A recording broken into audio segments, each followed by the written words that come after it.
Sunday দুপুরের শোতে দেখেছিলাম পুষ্পা 2, তারপরে চলে এসেছিলাম ফুল কিনতে। তুলনামূলক গ্যাংটকের অন্যান্য জায়গার তুলনায় এখানে ফুলের দামটা একটু কম। লাল মার্কেটের একদম উল্টো দিকে, আর তার উল্টো দিকেই রয়েছে গরম গরম ধোঁয়া ওঠা মোমো। এই ঠান্ডাতে মোমো আর এগরোল খাবো না কি করে হয়, তাও যদি আবার রোলটা শুধু এখানেই পাওয়া যায়।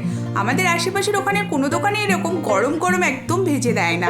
গ্যাংটকের এই জায়গাটাতেই রোলটা কিন্তু পাওয়া যায়। তো ওখানে একটা করে দুজনে রোল খেয়ে নিলাম, তারপরে একটু কিছু শপিং করেছিলাম, শীতেরই কেনাকাটা। তারপরে চলে এসেছিলাম এমজি মার্গ। এই রাস্তাটা দিয়ে যে বহুবার হেঁটেছি সেটা আর আলাদাভাবে তোমাদের বলতে লাগবে না, কারণ আমার ব্লগে তোমরা বারবারই তা দেখতে পাও।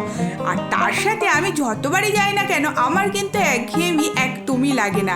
লাইট, ফোয়ারা, ফুল, সুন্দরভাবে কিন্তু এই এমজি মার্গটা সাজানো। আর শীতের জন্য তো আরও সুন্দরভাবে সেজে উঠেছে। ওখানে একটু বসলাম, 2-4টে ফটো ক্যাপচার করলাম, তারপরে দেখলাম গান্ধী মূর্তির সামনে ভীষণ ভিড়। ওই ভিড়ের মধ্যে ভাবলাম থাক, আজ আর নয়, টাটা।